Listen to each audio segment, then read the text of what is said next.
하는 제목으로 이사야 47번째 시간을 가지려고 합니다. 물론 47장의 내용을 보면 바벨론에 관한 심판을 말씀하고 있고 그 심판대로 바벨론은 멸망을 받았습니다.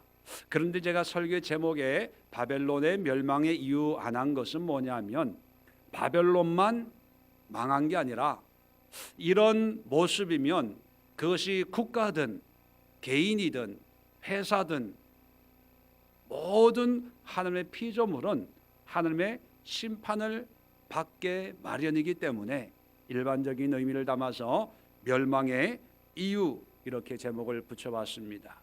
그렇다면 어떤 모습이 하나님 앞에 멸망을 받을 수밖에 없는 모습일까?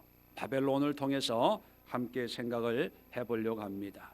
특별히 이 바벨론은요, 참 어떻게 보면 운이 없는 나라입니다.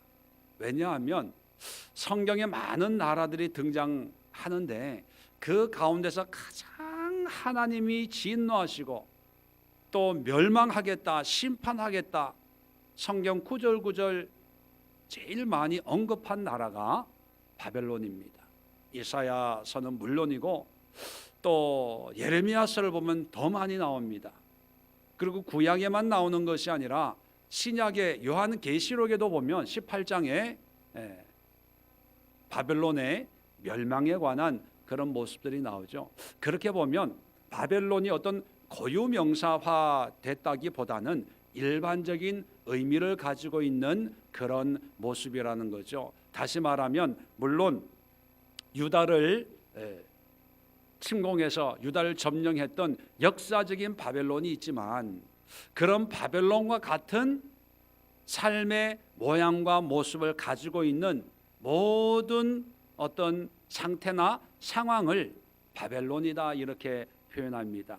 한마디로 하나님이 없는 세상적인 모습, 하나님과 상관없이 사는, 하나님을 예배하지 않고 우상을 섬기고 세상을 섬기는 그런 모습들을 그냥 상징적으로 바벨론이다 이렇게 표현할 수가 있습니다.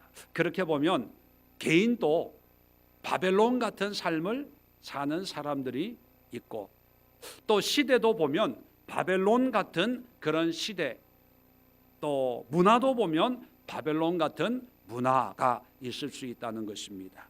자, 그렇다면 이 바벨론은 하나님이 없는 삶의 어떤 대표성을 가지고 있는데 왜 망했을까? 왜 하나님은 심판하실까? 그 이유를 오늘 47장을 몇 군데 찾아보면서 살펴보려고 합니다. 이 47장을요 자세히 읽어보면 이 47장 안에는 당시 바벨론 사람들이 바벨론 자기 스스로에 대해서 얘기하고 있는 자기 존재에 대해서 말하고 있는 대목이 세 가지가 나옵니다. 본인들이 본인에 대해서 말하고 있는 그 말을 성경에 기록하고 있는 것은 뭐냐면 그들이 스스로 시인하고 고백하고 또 자기를 어떻게 생각하고 어떻게 드러내는가를 성경에 기록하면서 하나님께서 이랬기 때문에 내가 심판한 거야 이렇게 말씀하는 거거든요. 이유가 없이 심판하는 게 아니라 이 사람들이 스스로 이렇게 자기 자신에 대해서 이런 말을 하고 이렇게 사니까 그러니까 내가 심판할 수밖에 없었던 거야. 다시 말하면 하나님의 심판의 공정성을 성경에 기록하고 있다는 거죠. 그렇다면 이 바벨론 사람들은 자기 스스로에 대해서 뭐라고 얘기했냐? 오늘 본문입니다. 5절, 6절, 7절 보면 딸 갈대아여. 자, 딸 갈대아는 뭐냐면 아수르가 이 중동의 패권을 장악하고 있을 때 바벨론 지역에 한 작은 나라가 갈대아였습니다. 그 갈대아에 살던 사람을 갈대아인 그랬는데 이 아수르가 이제 쇠퇴하는 그 과정에서 이 갈대아가 힘을 키우기 시작합니다. 그래서 이 갈대아가 나중에 중동을 제패하고 그 나라 이름을 바벨론 이렇게 이름을 바꾼 거예요. 그러니까 같은 나라예요. 같은 나라. 우리나라의 왜 역사 뭐 고려가 나중에 조선이 되잖아요. 그것처럼 같은 나라인데 이제 국호가 바뀌어진 거죠. 다시 말하면 똑같은 거예요. 그런데 왜 아들이 안 나오고 딸이 나오냐, 기분 나쁘다, 뭐 이렇게 얘기하는 분들이 있을 수 있는데, 여러분 이스라엘 히브리 말에는 이 성이 있습니다. 남성, 여성. 그런데 일반적으로 나라 지명은 여성이에요. 그러니까 그 어떤 성을 맞추기 위해서 갈대아 바벨론이 여성이니까 딸, 그 47장 1절에도 보면 처녀 딸 바벨론이요. 바벨론이 여성이기 때문에 딸이니까 처녀와 연관이 있으니까 그렇게 표현한 거예요. 다른 성경에 보면 딸 예루살렘이요 이런 말씀도 있어요. 예루살렘이 여성이니까 그냥 딸 이렇게 표현한 거라고. 그냥 그러니까 이거는 꼭 여자들 딸에게만 해당되는 말이 아니고 일반적인 그런 호칭이다. 모든 사람들, 갈대아에 사는 모든 백성들, 이런 의미를 가지고 있다 하는 것을 성경 상식으로 알아두면 좋을 것 같습니다. 자, 딸 갈대아에 잠잠히 앉으라. 흑암으로 들어가라. 내가 다시는 여러 왕국의 여주인이라 일컬음을 받지 못하리라. 자, 여기도 여주인은 이거 성을 맞추기 위한 거예요. 성을 맞추, 주인이 못되게 하겠다, 그렇게 하나님이 심판하겠다는 거예요. 왜 심판하냐 하면 7절에 말하기를, 바벨론 사람들이 말하기를 뭐라고 얘기하냐면 내가 영영이 여주인이 되리라 하고 이 일을 내 마음에 두지도 아니하며 그들의 종말도 생각하지 아니하였다. 이 일을 마음에 두지 아니하고, 이게 무슨 뜻이냐면 6절에 있는 거예요. 6절에 이 일이라는 건 뭐냐면 6절에 전에 하나님 말씀하시는 거예요. 내가 내 백성에게 노하여, 내 백성은 누굽니까? 구체적으로 이스라엘 유다 사람들에게 노해가지고 내 기업을, 예루살렘을, 이스라엘을 욕되게 하여 그들을 내 손에 넘겨주었거든. 내 손은 누구 손이에요? 바벨론 손에 넘겨줬다는 거예요. 그러니까 바벨론이 힘이 있고 똑똑해서 유다를 지배하게 된 게 아니고 하나님이 유다를 심판하려고 바벨론을 도구로 사용해서 채찍으로, 몽둥이로 잠깐 사용하려고 했는데, 그런데 6절에 계속해서 내가 바벨론 네가 그들을, 유다 백성들을 긍휼히 여기지 아니하고 늙은이에게 내 멍에를 심히 무겁게 메우면서 내가 주인이다 이렇게 큰 소리를 쳤다는 거예요. 이게 무슨 뜻입니까? 바벨론이 멸망한 이유가 뭐냐면 자기 신분을 망각한 거예요. 뭐냐 하면 자기가 주인 될 만한 그릇이 되어서 주인 된 게 아니고 하나님께서 그냥 잠깐 맡겨준 거예요. 맡긴 것은 바벨론이 똑똑해서가 아니라 이 유다가 속을 썩이니까 너 혼 좀 나와라 해가지고 바벨론을 이용해가지고 도구로 사용해가지고 포로로 끌고 갔다는 거예요.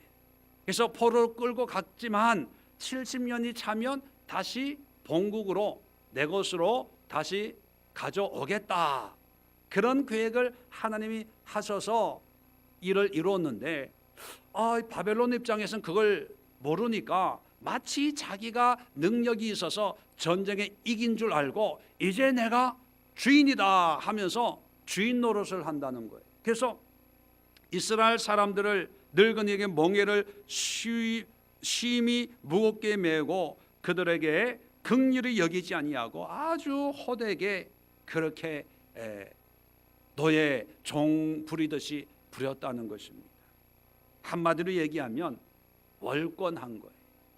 자기 위치를 지키지 않고 오히려 하나님이 그런 은혜를 주면 더 겸손히 하나님을 경외하면서, 하나님이 우리를 쓰시니까 하나님 뜻대로 쓰시고 하나님의 스케줄에 맞춰 가지고 우리를 이렇게 저렇게 하시옵소서. 그런 겸손히 생각을 해야 되는데 조금 일이 잘 되니까 전쟁해서 이기니까 포로도 막 끌고 가니까 마치 내가 모든 것의 주인인 것처럼 큰 소리 이제 뻥뻥 치는 거예요. 이제 내가 주인이야. 내가 한 거야. 내 힘으로 한 거야. 내 능력으로 한 거야. 그랬다는 거예요. 요즘에 뉴스를 보면 법원 사법파동 이런 얘기를 나오면서 종종 나오는 단어가 직권남용이라는 말이 있죠. 직권남용. 직권은 그 직권에 맞는 능력이 주어져 있습니다.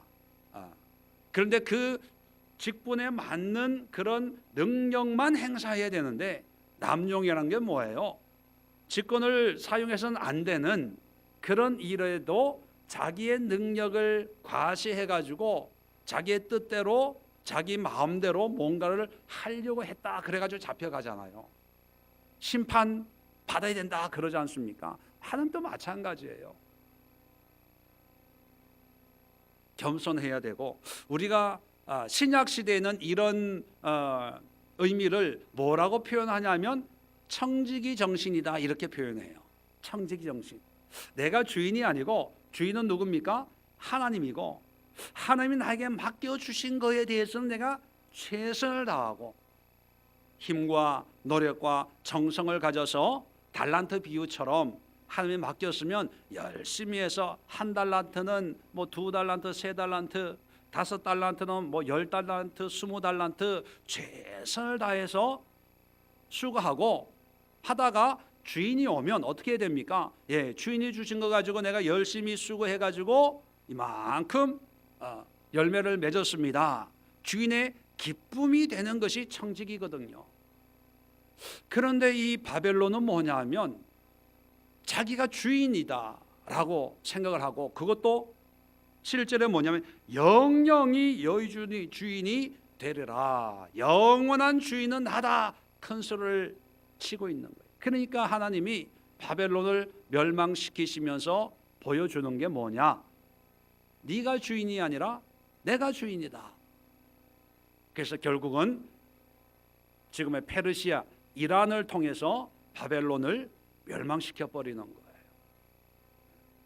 다시 말하면 거꾸로 생각하면 청지기 정신으로 내 직분을 깨닫고 모든 것의 주인은 하나님이심을 고백하고 그 하나님의 주권 가운데 순종하면서 겸손히 살아간다면 어떻게 될까요? 하나님의 돌보심과 은혜를 누릴 수가 있다는 것입니다.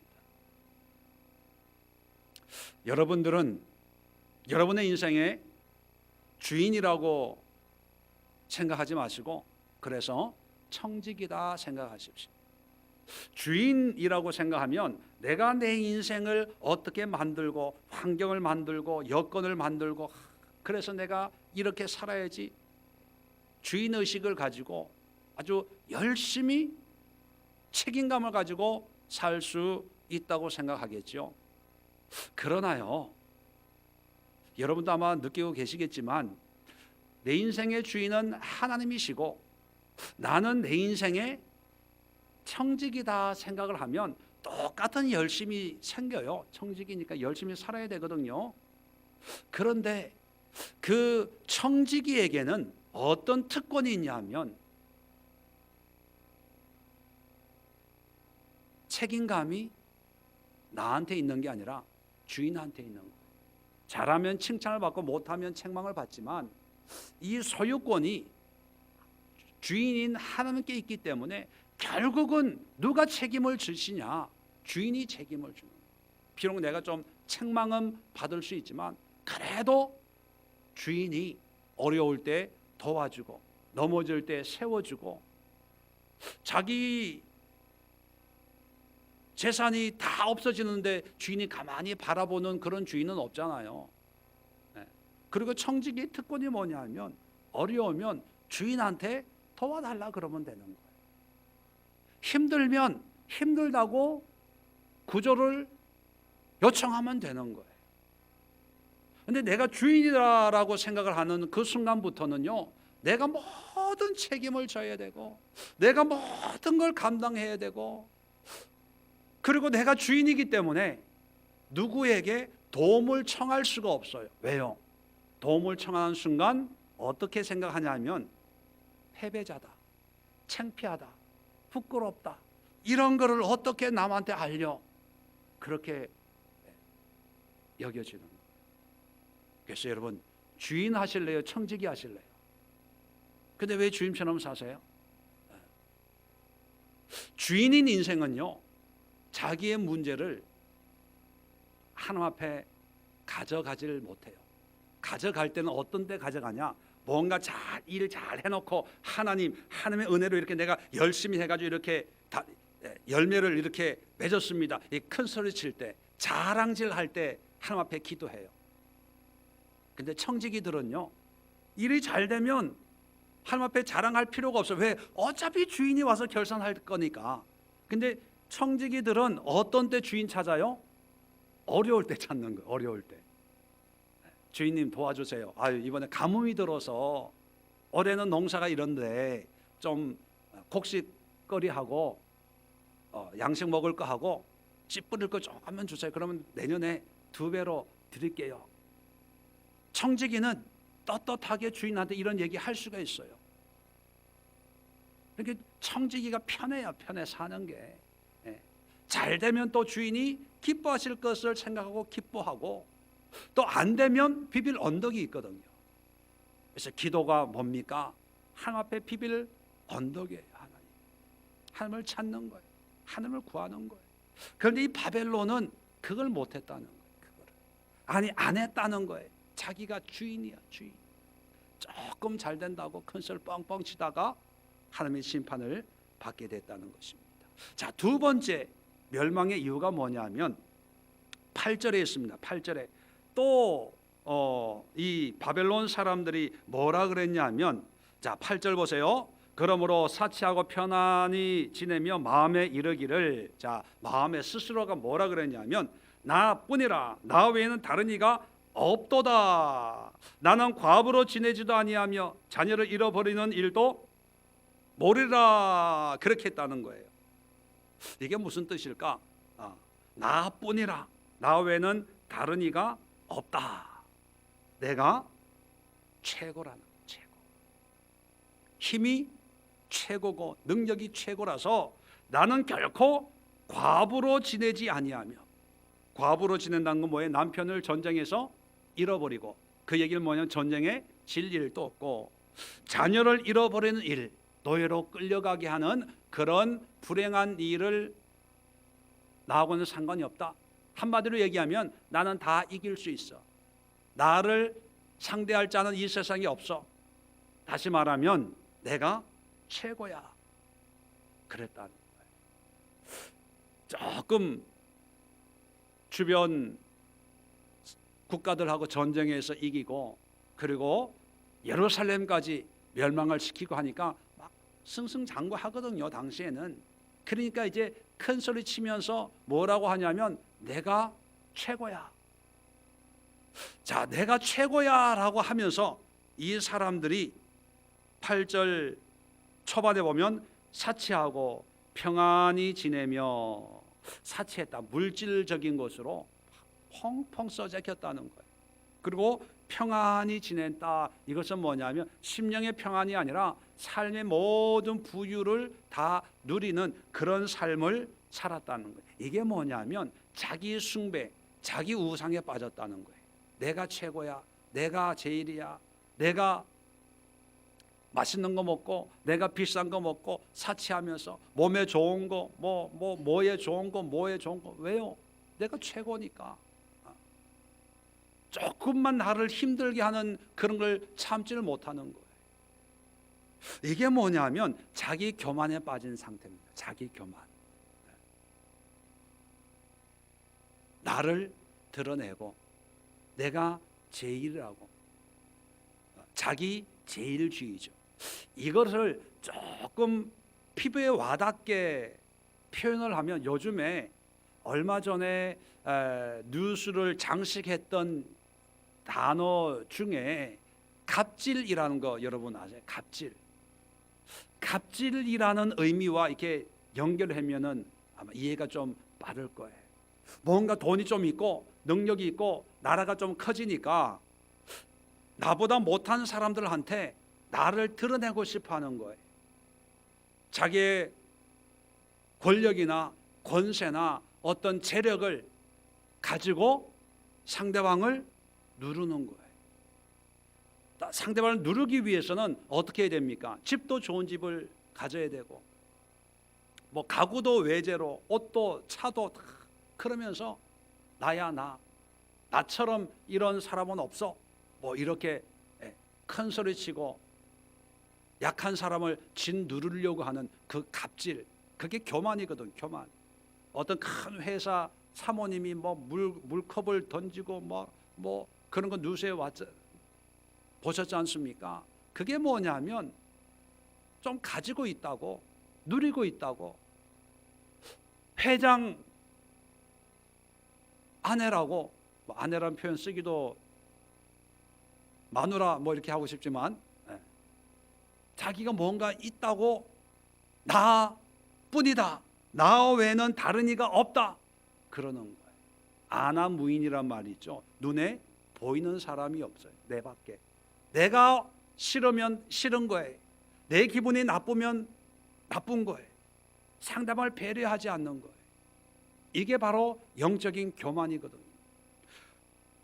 바벨론이 그렇게 큰 나라를 세우고 부를 이루면서 주변 나라들에게 또 자기 나라에 포로로 끌려온 사람들에게 배려를 하고 또 은혜와 긍휼을 베풀었으면 괜찮은데, 아까도 말씀하고 있는 것처럼 긍휼히 여기지 아니하고 늙은이에게, 경노사상이 그 당시에도 있었을 텐데 늙은이에게까지 몽해를 아주 무겁게 하는 아주 악랄한 그런 갑질을 했다는 거죠.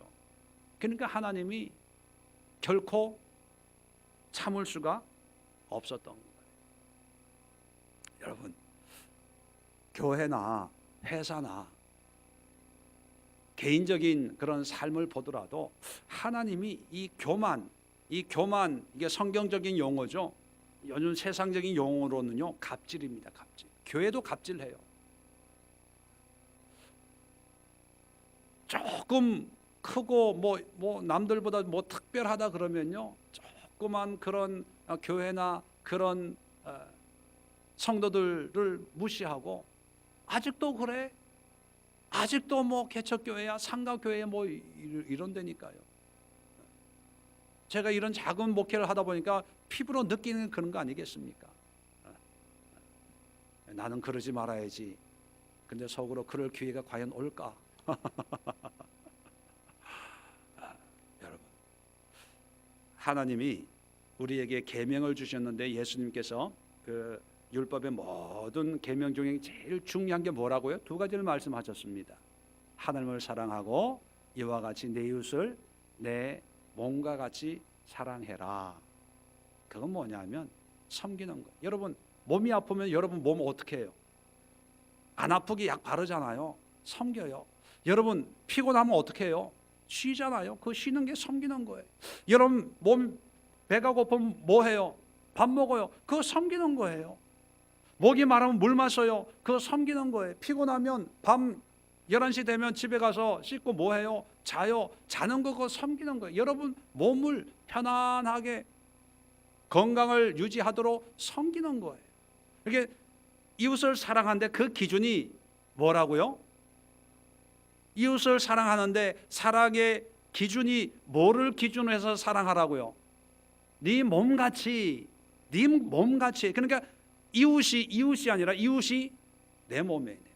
그러니까 우리 그리스도인에게는 모양상 구별이 있지만 마음으로는요, 영적으로는요 한 몸이에요. 이걸 지체다 그러는 거예요. 지체. 기능과 모양과 모습은 다 다르지만 하나님 머리를 예수님을 머리로 한 모든 성도들이 한 지체 의식을 가져야 되는데, 갑질은 뭡니까? 나는 너하고 틀려. 너는 죽었다 깨어나도 나처럼 될 수 없어. 이거 아닙니까? 너는 너고 나는 나. 그런데 나는 너보다 훨씬 잘난 사람. 그러니까 하나님이 심판할 수밖에요. 자, 세 번째 심판의 이유를 10절에 보십시오. 자, 10절에 또 바벨론 사람들이 이런 얘기를 해요. 내가 내 악을 의지하고 스스로 이르기를 나는 보는 자가 없다. 나는 보는 자가 없다. 이게 무슨 뜻일까요?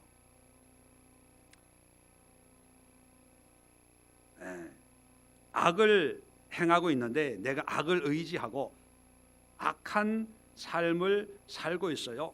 그런데 그러면서도 나를 보는 자가 없다. 이 의미는 뭐냐면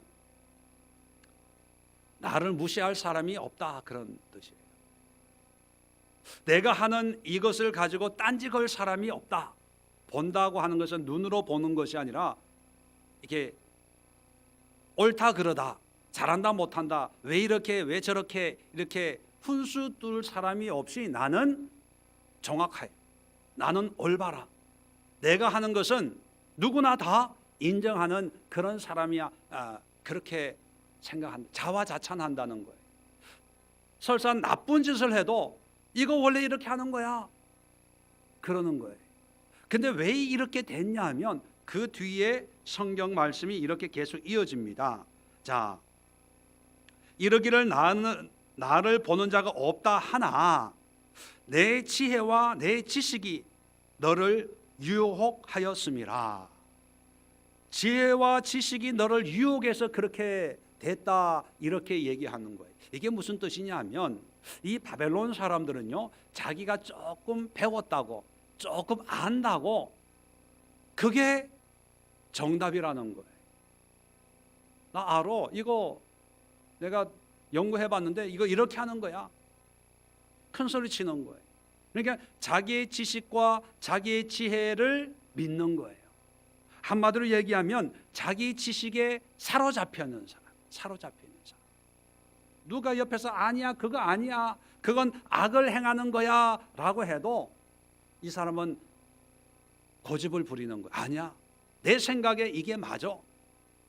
감히 누가 나를 보면서 이래라 저래라 그래.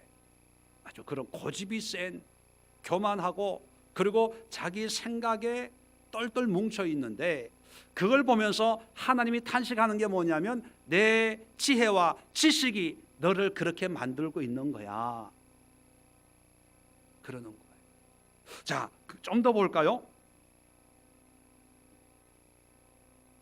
마음에 이르기를, 계속해서 10절에 나뿐이라 나 외에 다른 이가 없다, 똑같은 말을 하는 거예요. 8절에 교만해가지고 야, 잔소리 하지 마, 내가 말한 게 맞아, 이렇게 우기는 거죠.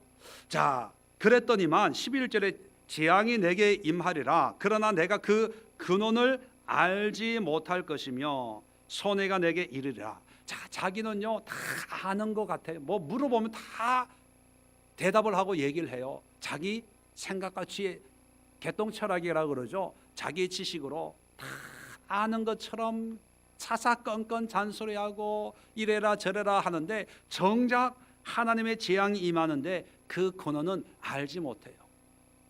문제의 핵심은 모른다는 거예요. 자, 보세요. 계속해서 봅니다. 그러나 이를 물리칠 능력이 없을 것이며 파멸이 홀연히 내게 임하리라. 그러나 내가 알지 못할 것이니라. 계속해서 알지 못한다고 얘기해요. 왜냐하면 바벨론 사람들은 뭐라고 얘기하기 때문에, 내가 안다고 얘기하니까, 내 말이 맞아, 이렇게 하는 거야, 원래 이런 거야, 이런 거야. 뭐 때문에? 자기 지혜, 지식을 믿고. 그런데 하나님이 볼 때는 아무것도 모르는데 큰 소리만 치는 거예요. 그런데 이 사람들이 큰 소리를 치는 이유가 있어요. 바벨론 사람들이 큰 소리를 치는 이유가 12절입니다. 이제 너는 젊어서부터 힘쓰던 주문 많은 주술을 가지고 맞서보라. 왜 이 사람들 큰 소리 치냐면 주문 주술, 이 요술 부리는 우리식으로 얘기하면 전보고 뭐 이런 거 믿고 토종 비교로 올해가 좋았대.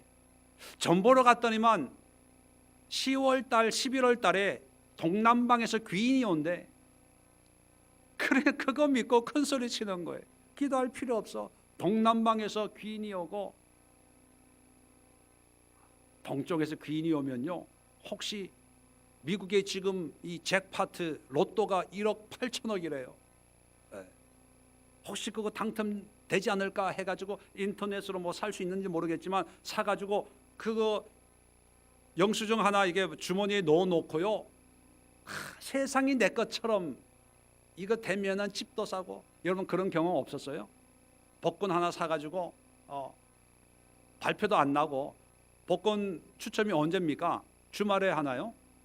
하여튼 하기 전까지는 아주 부자처럼 살아요. 이거 되면 내 차 한 잔 사준다. 정연이 내 유학 보내준다. 아리 시집 보내준다. 집 아파트 하나 뭐.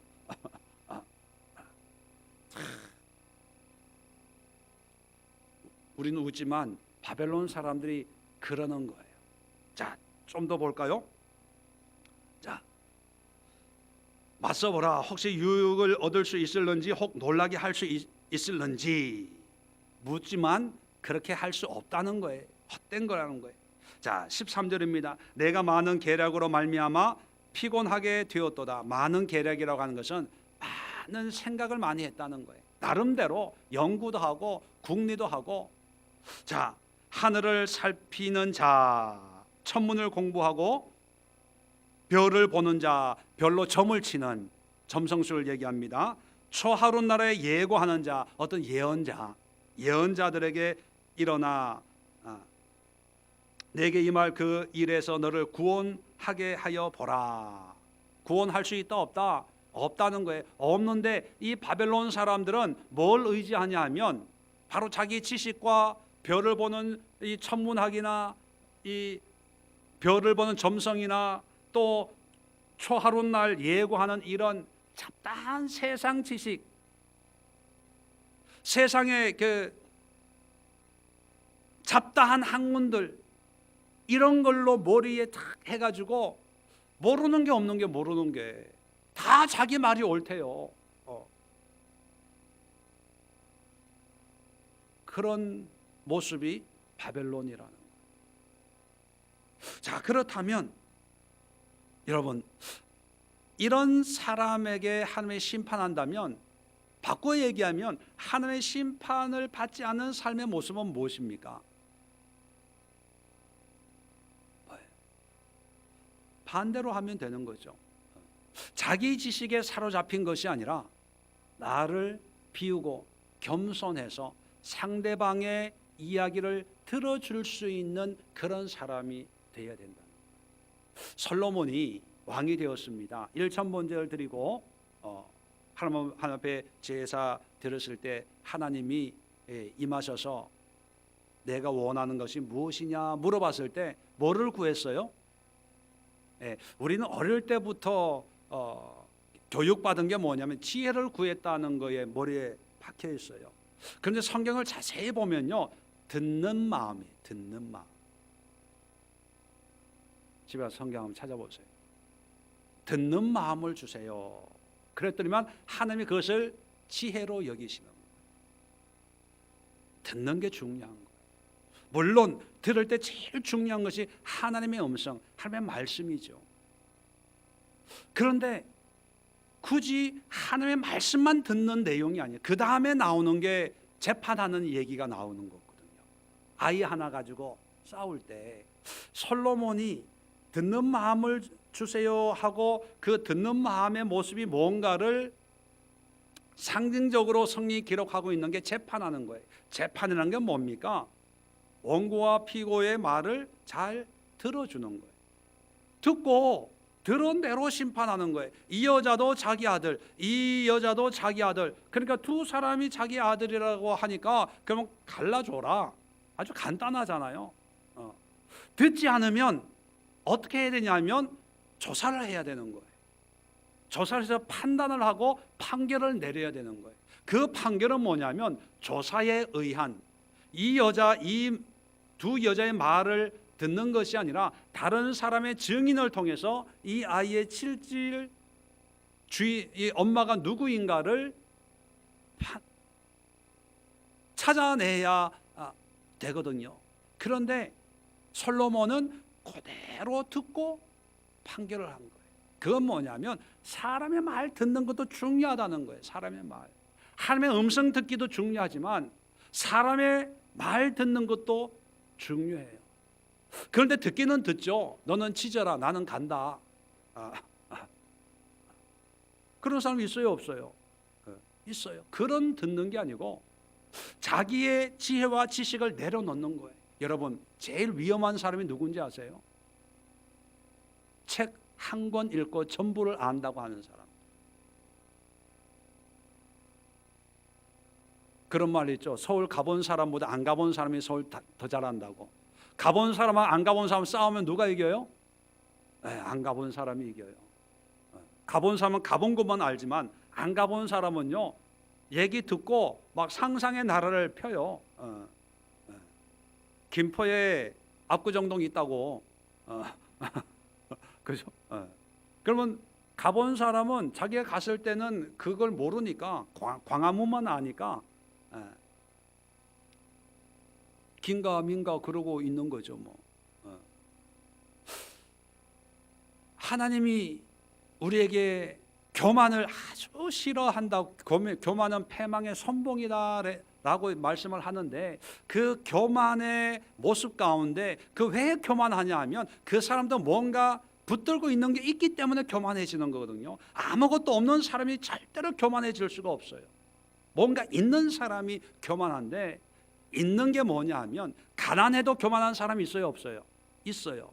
왜 그러냐? 그 속에 자기 생각을 붙들고 있기 때문에, 자기 지식을 붙들고 있기 때문에. 제가 아는 어떤 분은요, 서울대학교 나오신 분이에요. 근데 이분은 지금 한 80, 저희 친척분인데 한 80 넘었을 거예요. 80 넘은 이분은 한 번도 직장생활 한 적이 없어요.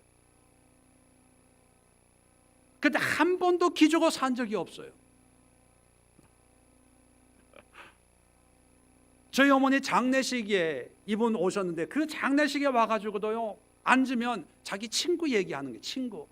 뭐 장관이 자기 동기고 뭐가 동기고 하고 뭐. 근데 그분들하고 왕래가 있냐? 없어요. 없다니까요. 그리고 옛날에 주변에서 이게 회사 이거 좀 여기 가봐라 저기 가봐라 그러면요, 한 달을 못 녹이고 나왔대. 내 수준이 안 맞는다는 거예요. 내가 나이 80에 서울대 나와가지고 일본까지 공부하고 왔으니까 얼마나 똑똑한 분이겠어요. 근데 그 부인이 고생을 한, 그 부인, 딸들이 고생을, 딸들이. 그게 뭐냐면 교만한데, 그 교만은 생각, 자기 지식, 자기가 가지고 있는 잡다한 세상적인 것, 여기서 조금 저기서 조금, 그래도 책 한 권 읽어보고. 저희 매형 중에 한 분은 설교를 안 들으니까 얘기네. 매형 중에 한 분은요, 신문을요 첫 장부터 끝장까지 다 봐요. 해가지고 나오는 유명한 사람들 있잖아요. 그 사람들 고향까지 기억을 해요. 어디 출신이고 어느 대학 사람이고 막 해가지고 사람들 만나면 그 얘기를 해요. 옛날에 서울에서 저 지방까지 같이 차로 여행을 가는데, 타자마자 시작해서 끝날 때까지 3시간만 4시간을 그 얘기를 하는 거예요. 동네 지나가면 이 동네에서 정신이 누가 나오고, 참 그런 노력으로 성경을 연구하면 신학 박사 됐을 거예요. 그런데 교만해요. 왜요? 그 지식 때문에, 자기 지식 때문에. 이걸 내려놔요. 귀가 열려야 돼. 귀가 열려야 눈이 열리고, 눈과 귀가 열려야 이 마음이 열리거든요. 제가 세 가지를 말씀을 드렸습니다. 성경에 바벨론이 자기 스스로에 대해서 어떤 말을 하고 어떻게 생각하고 있는지 세 가지를 말씀했습니다. 나는 영영이 여주인이 되리라. 나는 나뿐이나 나 외에는 다른 이가 없다. 마지막으로 나를 보는 자가 없다. 이 세 가지 가운데 공통점이 있습니다. 나의 나. 자기 중심적인 거. 나. 내가 좋은 거 사치하고, 내가 먹고, 내가 아는 것, 내가 배운 것, 내 생각, 내 느낌, 내 판단, 다 나예요. 결국은 나예요. 내가 힘들면 다 안 좋은 거예요. 내가 좋으면 그냥 다 좋은 거예요. 내가 나쁘다고 하면 이건 나쁜 거예요. 내가 있어서 결국은. 그래서 제가 멸망의 이유를 굳이 바벨론의 멸망의 이유 안 하고 그냥 멸망의 이유 한 게 뭐냐면, 바벨론만 이래서 멸망하는 게 아니라요, 모든 성도들도, 모든 교회들도, 모든 국가들도, 모든 어떤 조직도 자기 중심, 자기 생각으로만 똘똘 뭉쳐 있으면 결국은 멸망합니다. 왜요? 하나님의 뜻을 이룰 수가 없는 거예요. 여러분 가운데도 혹시 여러분 자신이 주인이 돼가지고 내가 경험한 거, 내가 배운 거, 내가 책 읽은 거, 내가 생각하는 거, 내 느낌, 내 판단, 여기에 몰입이 돼가지고 내가 볼 때 하고 내가 볼 때 안 하고, 만약 그런 분이 있다면요, 조심하세요. 이건 제 얘기가 아니라 성경 말씀이니까. 오늘 이 시간 기도할 때 우리 가운데 이런 세 가지 면이 있지 않는지, 우리 교회 가운데 이런 세 가지 면이 있지 않는지, 이 시대에 이런 모습들이 있지 않는지 우리가 면밀히 보면서 우리가 한번 기도하시고, 그런 모습이 있다면 바꿔야 돼요. 빨리 바꾸세요. 귀가 열려지게 하옵소서. 나를 죽이게 하옵소서. 내 지식을 내려놓게 하옵소서. 내 판단을 내려놓게 하옵소서. 내 느낌, 내 감정을 내려놓게 하옵소서. 철저하게 기도하셔야 됩니다. 저는 안타까운 것이요, 이 시대를 보면 우리 목요일마다 중보 기도하지 않습니까? 그 중보 기도하면서 이 시대를 늘 마음에 그리면서 기도하거든요. 이 시대가 점점 나 중심으로 되는 거예요. 어제도 보니까 어제입니까 뭐 연애했는데 그게 잘못 안 됐나 봐요. 그래서 이 남자가 부산에서 일가족 4명을 그냥 죽여버렸어요. 그리고 어젠가 또 춘천에서 결혼 약속하고 집 보러 갔는데, 집 보러 가가지고 결혼할 그 아가씨를 그냥 죽여버렸어요.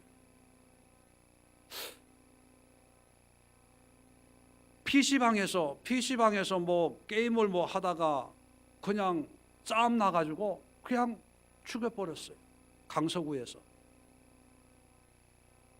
요즘에 그냥 사건 사고만 보지 말고 그 사건 사고의 발단을 보면 다 나예요. 내 기분 나쁘다는 거예요. 나를 건드렸다는 거예요. 나를 안 만나준다는 거예요. 뭐 그런 거예요. 다 나예요. 시대가 자꾸 나 중심, 나 제일 주의로 흘러가는, 이게 뭐냐면 멸망의 증거거든요. 교회들도 보면 우리 교회가 최고, 우리 교회. 어떤 큰 교회는 우리 아들 아니면 이 교회를 이끌고 갈 수 없어서 후임으로 뭐 그래요. 나도 있는데, 더 잘할 수 있는데, 아들만 목사인가 뭐 다 나예요. 예수님은 반대잖아요. 자기를 대속물로 주는 거예요. 던지는 거예요. 그런데 예수님으로 산다고 하지만 거꾸로 살아요. 교회 안에서만 예수님 믿음으로만 예수님처럼 살고, 실상의 철저하게 나 중심. 내가 뭐 손해가 되면요 움직이질 않아요. 움직이질. 내가 좀 힘들고 어렵고 뭐 어떤 상황에 있으면요 다른 데 신경을 안 써요. 거기에 몰입이 돼요. 교회도 그렇고 일상생활도 그렇고 세상 사례도 그렇고, 그러다 보니까 이 사건 사고들이 많이 일어나는데, 더 중요한 것은 이런 모습을 보시는 하나님의 심판이 불같이 임할 거라는 사실이죠. 역사적인 바벨론은 페르시아에 의해서 멸망했습니다. 근데 요한계시록, 집에 가서 요한계시록 18장을 한번 읽어보십시오. 요한계시록 18장이 영적인 바벨론이 처참하게 그 화려하고 사치하고 세상 곳곳에서 향료나 이런 걸 가지고 무역하는 사람들이 기간 불덩어리에 이 바벨론 성이 불타버리는 걸 보면 다 탄식하는 그런 모습이 기록이 되어 있습니다. 하나님 반드시 심판한다는 것. 더 무서운 건 이 시대에 대한 하나님의 심판이 점점 더 강하게 일어날 수가 있다는 사실 앞에 우리는 기도해야 된다는 것. 그 기도 가운데 우리 한 사람 한 사람이라도, 나부터라도 하나님 앞에 겸손하게 베풀고 나누고, 열린 귀를, 열린 눈을, 열린 마음으로 서로 품고 기도하고 위로하고. 그래서 중보기도 이런 게 신앙생활의 가장 중요한 요소들인데, 내 기도하러는 오는데 이웃을 위해 기도합시다 그러면 내 문제 가지고 철회합시다, 기도원 가서 기도합시다는 가요. 근데 이 나라를 위해서, 이 세대를 위해서 기도합시다 그러면 그렇게 급하게 중요하게 안 여겨요. 참 마음 아파요. 정말 뭐가 중요하고 하나님의 뜻이 어디에 있는지 그게 사람들이 알려고 하질 않아요. 저는 개인적으로 주일을 대해서 주일날 많은 사람들, 성도들이 모여서 예배하는 그 자리보다 두세 사람이 모여서 중보하는 그 자리가 더 하나님이 기뻐하신다는 생각을 해요. 그 자리가 보석 같은 자리. 그래서 목요일 되면 저는 설레요. 그 시간이 기다려져요. 오늘은 뭘 위해 기도할까? 여러분, 우리 주변에 있는 교회들은 모르지만요, 목요일 날 하나로 교회 위해 기도하고, 여기 운곡교회 위해 기도하고, 운양교회 위해 기도하고요, 김포 우리 교회 위해 기도하고요, 광주에 있는 빛골 우리 교회 위해 기도하고요. 그분들은 모를 거예요. 사랑하는 교회, 선수교회, 성가울 교회, 우리 주변에 있는 이런 교회들을 위해서 기도해요. 여러분 아세요? 왜요? 하나님의 뜻을 이루기 위해서. 물질로는 못하지만 그 시간 우리의 믿음을, 이웃을 위해서 내가 아니 내가, 우리 교회 부흥해 주세요. 그렇게 기도하네. 우리 목요일날 오신 분들 알잖아요. 우리 전도해요. 근데 그 전도를 통해서 예수님 만나게 해주세요. 예수. 꼭 우리 교회로 오게, 이런 기도 안 하잖아요. 왜요? 그것이 하나님의 마음이거든요. 그렇게 기도해도 하나님이 예정하시는 사람은 다 오게 돼 있어요. 걱정하지 마세요. 말로라도 이 전도지 보고 가까운 교회, 좋은 교회 나가서 꼭 예수 믿으세요. 어려운 교회 가서 도와주고 거기서 헌신하고 섬기십시오. 그게 복입니다. 그렇게 얘기해 주세요. 그게 뭐냐면 바벨론 같은 멸망의 진노를 어떤 면에서는 좀 이렇게 딜레이, 지체시키는 그런 모습이 아닌가, 그런 생각을 하게 됩니다. 우리 이 시간 기도합시다. 이 시간 기도하면서 나에 대해서 벗어나서 하나님의 청지기로, 내 교만, 내 제일주의에서 벗어나서 이웃을 섬기고 사랑하고, 내 생각, 내 지식에서 아무것도 알지 못하는 그런 지식에 사로잡혀 있지 말고 하나님의 음성을 듣고 주변 사람들의 말을 듣고 마음으로 주변 사람들의 이런 아픔을 함께 느끼는 그런 열린 마음, 열린 삶을 허락해 달라고 함께 기도하는 시간을 갖도록 하겠습니다. 기도